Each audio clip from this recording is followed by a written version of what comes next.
지난 2009년 이후 충남교육청 퇴직공무원 3명이 사립학교에 재취업한 것으로 나타났습니다.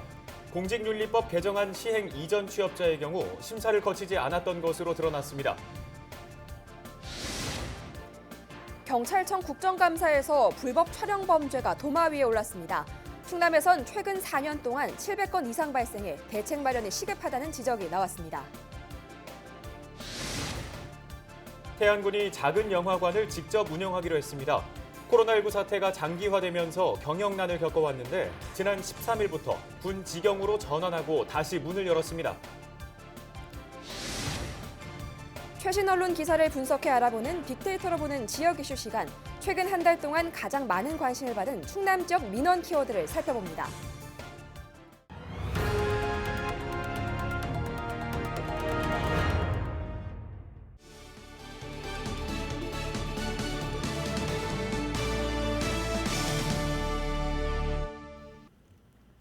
시청자 여러분 안녕하십니까? 헬로티비 뉴스 충남 시작합니다. 첫 소식입니다. 퇴직한 충남도 교육청 소속 공무원들이 잇따라 사립학교에 재취업한 것으로 나타났습니다. 전관 예우의 의혹이 제기될 수 있는 만큼 대책 마련이 시급하다는 지적이 나오고 있는데요. 자세한 내용 보도국 취재기자 전화 연결해 알아보겠습니다. 네, 한범호 기자, 충남에서는 이런 사례가 얼마나 나왔습니까? 네, 국회 교육위원회 박찬대 의원이 교육부로부터 제출받은 자료를 보면 교육청 소속 공무원으로 일하다 사립학교에 취업한 퇴직자는 최근 10년 동안 86명에 달했습니다. 서울시 교육청이 37명으로 가장 많았고 충남도 교육청 3명, 대전시 교육청 2명으로 나타났습니다. 충남의 경우 지방 부의사관 출신이 퇴직 후 고등학교 교장으로 옮겨갔고 사립고등학교 행정실장으로 취업하는 사례도 있었습니다. 지난 6월부터 시행된 공직자윤리법 개정안에 따르면 사립학교에 취업하려고 하는 4급 이상 공무원은 공직자윤리위원회 심의를 거쳐 취업심사를 받고 퇴직일로부터 3년 동안 취업을 할 수 없습니다. 하지만 개정안 시행 이전 취업자는 사립학교가 대상 기간에 포함되지 않아 심사를 거치지 않고 취업할 수 있습니다. 박 의원은 불과 며칠 전까지 이해관계가 있던 기간에 바로 재취업하는 것은 누구도 쉽게 납득할 수 없다면서 정관예우, 교피아 의혹이 충분히 제기될 수 있다고 지적했습니다.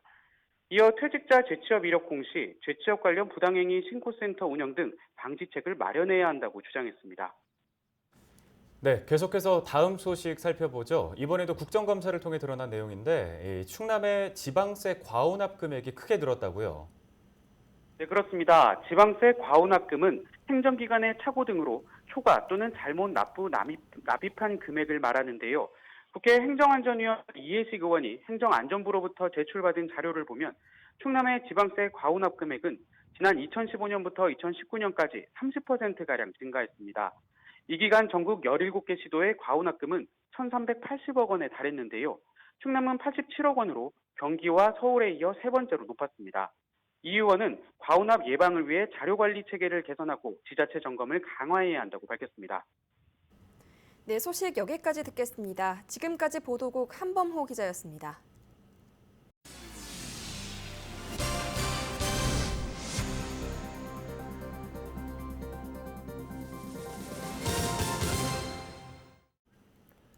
최근 4년 동안 충남 지역에서 불법 촬영 범죄가 700건 이상 발생한 것으로 드러났습니다.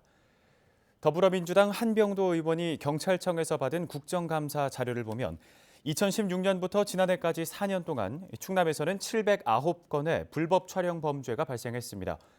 연도별로 보면 2016년 140여 건에서 2018년 200여 건으로 상승세를 보이다가 지난해에는 166건으로 감소했습니다. 전국적으로는 서울이 8,000건 이상으로 가장 많았고 경기와 인천 등 순으로 나타났습니다.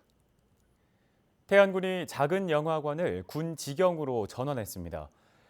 태안군은 코로나19 사태가 장기화되면서 휴관 등으로 경영난이 지속돼 왔다며 군 직영으로 전환해 지난 13일부터 작은 영화관을 다시 개관했다고 밝혔습니다. 군은 현재 관련 조례 개정을 진행하고 있으며 다음 달 중으로 8편 내외의 예술, 독립영화 무료기획전을 열 계획입니다. 두 개 상영관에 99석을 갖추고 있는 태안 작은 영화관에는 지난해까지 16만 명 이상의 관람객이 다녀갔습니다. 빅데이터로 보는 지역 이슈 시간입니다. 최근 한 달 동안 언론에 보도된 충남 지역 키워드를 빅데이터를 통해 분석해봤는데요. 주민들이 관심을 가진 충남 지역의 민원, 김단비 기자가 정리했습니다. 빅데이터 분석을 통해 살펴본 최근 한 달간 충남 지역 주요 이슈. 민원 관련 가장 눈에 띄는 키워드는 범죄자입니다. 내용을 살펴보니 호수공원과 음주운전, 그리고 수배와 중범죄가 연관 키워드로 떠올랐습니다. 지난 9월 12일 새벽 서산 호수공원 인근 한 골목에서는 20대 A씨가 음주운전을 하다 마주오던 차량 운전자를 폭행한 뒤 경찰에 엉뚱한 신원을 대고 달아난 일이 있었습니다. 당시 A씨는 교통 관련 법규 위반으로 수배된 상태로 다른 사람의 주민등록번호로 신원조회를 통과했고 경찰은 추가 확인 없이 A씨를 돌려보내 논란이 됐습니다. 다음 키워드 살펴봅니다. 역시 코로나와 관련한 키워드가 눈에 들어오는데요.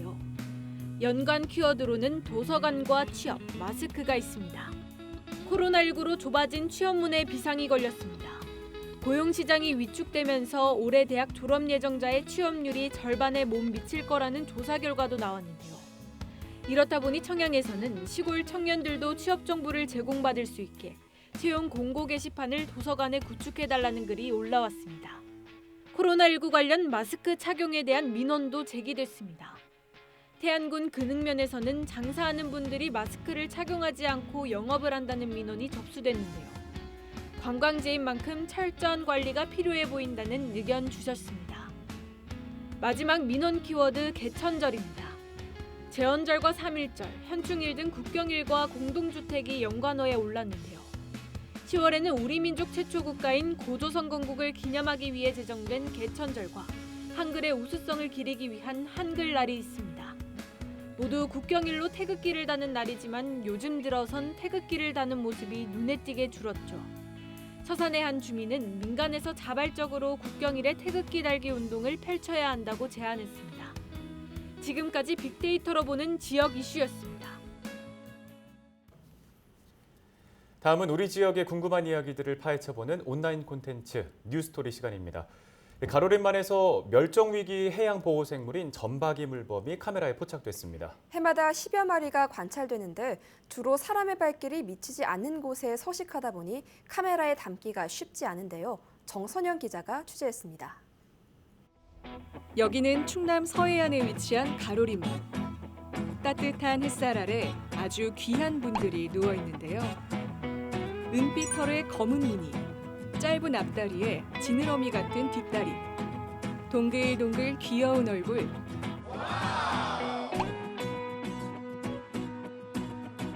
바로 멸종위기 해양보호생물인 점박이 물범입니다.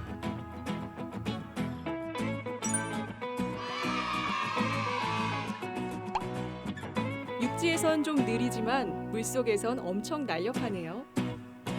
점박이 물범은 얼음 위에서 새끼를 낳는 것으로 알려져 있습니다.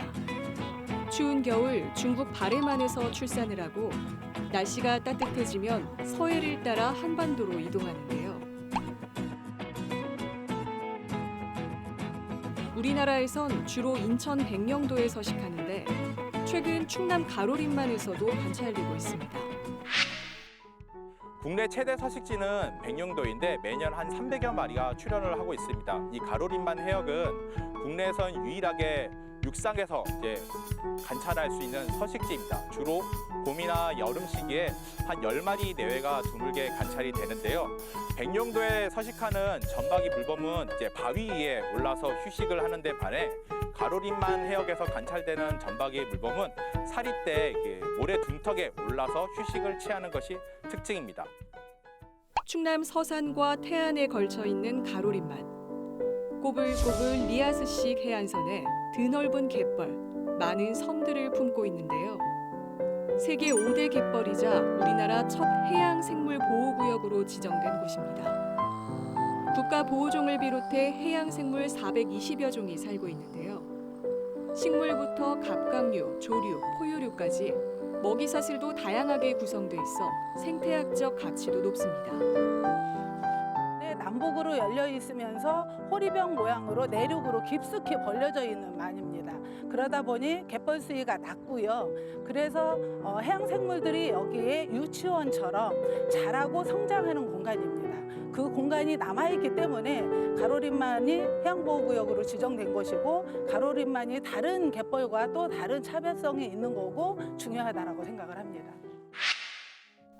한때 가로림만의 조력발전소 건립이 추진되면서 지역사회에선 심각한 갈등을 겪기도 했는데요. 우여곡절 끝에 전박이 물범 서식지로서 생태계 보존 가치를 인정받아 결국 발전소 건립은 무산됐습니다. 그러니 이곳에서 생계를 이어가고 있는 어민들에겐 전박이 물범이 효자일 수밖에 없겠죠.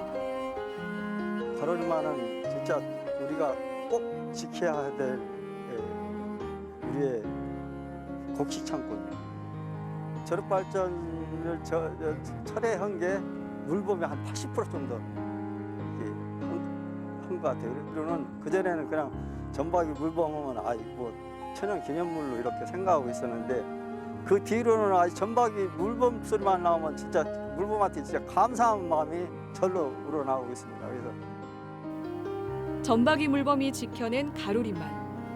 환경 보존과 생태 관광을 위해 앞으로 이곳에 해양 정원이 조성된다고 하는데요. 자연과 사람이 함께 사는 곳이 되길 기대합니다.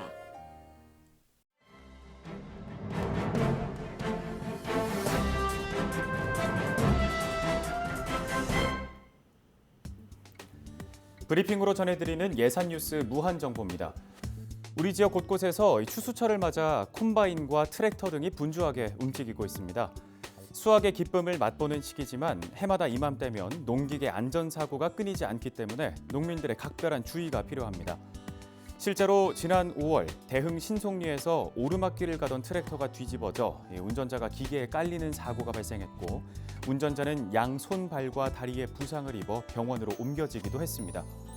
특히 차로를 주행하는 농기계의 교통사고는 인명피해로 이어질 수 있기 때문에 더더욱 조심해야 합니다. 또 야간에는 앞서가는 농기계를 뒤따르던 일반 차량이 미처 발견하지 못하고 사고를 낼 위험도 큽니다. 예산소방서에 따르면 지난 3년 동안 도내에서 발생한 농기계 안전사고는 모두 161건, 194명이 사망하거나 다쳤습니다. 사고 원인은 좁고 경사진 농로를 부주의하게 운전하다가 엎어지거나 추락하는 경우가 가장 많았고요. 정비 불량으로 인한 사고는 5번 중 1번꼴로 발생했습니다. 각종 사고를 방지하기 위해서는 농기계를 사용 전후로 꼼꼼히 점검해야 하고 농로에 진입하기 전에는 미리 속도를 줄여 운행하는 게 좋습니다. 도로를 주행할 땐 교통법규를 준수하고 차량 운전자는 논밭 인근 도로에서 주위를 살피며 서행해야 합니다. 음주운전은 절대 금물이겠죠.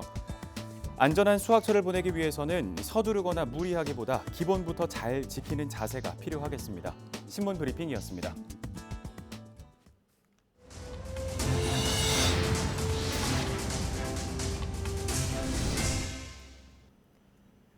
서산시의회가 15일 임시회 본회의를 열고 8일간의 의정 활동에 들어갔습니다. 시의회는 이 기간 전통시장 및 상점가 육성과 농작물 재해보험료 지원 등 13개 조례안을 비롯해 모두 18개 안건을 처리할 계획입니다. 본회의 시작에 앞서 의원들은 지역 현안의 해결책 마련을 촉구하는 5분 발언을 했습니다. 먼저 조동식 의원은 대산복합문화센터와 서산종합문화예술회관 건립을 위해 통큰 결단을 내린 대산공단 입주기업에 감사의 말을 전한다고 밝혔습니다. 가충순 의원은 서산의 대표 농산물인 생강 홍보가 잘 안 되고 있다며 생강축제를 개최하는 게 어떠냐고 제안했습니다. 유부건 의원은 서산시의 행정용어를 보면 영어 오남용이 심각한 수준이라며 공직자들부터 우리말을 바르게 사용하는 일에 앞장서달라고 당부했습니다. 충남농업기술원이 국화신품종 3가지를 선보였습니다. 농업기술원 화훼연구소는 15일 아산 지역 시범재배 농장에서 경관 조성에 사용하는 국화 보급을 확대하기 위해 현장 평가회를 열었습니다. 이날 평가회에서는 올해 품종 등록이 완료된 보손볼과 가운볼, 초롱볼 등이 소개됐습니다. 충남 도립대학교 수시 1차 원서 접수 마감 결과 4.72대 1의 경쟁률로 전국 도립대 가운데 1위를 기록했습니다. 수시 1차 원서 접수에는 382명 정원 모집에 1,800여 명이 지원해 충청권 16개 대학 중에서 세 번째로 높은 경쟁률을 기록했습니다. 학과별 경쟁률은 작업치료학과가 9.5대 1로 가장 높았습니다.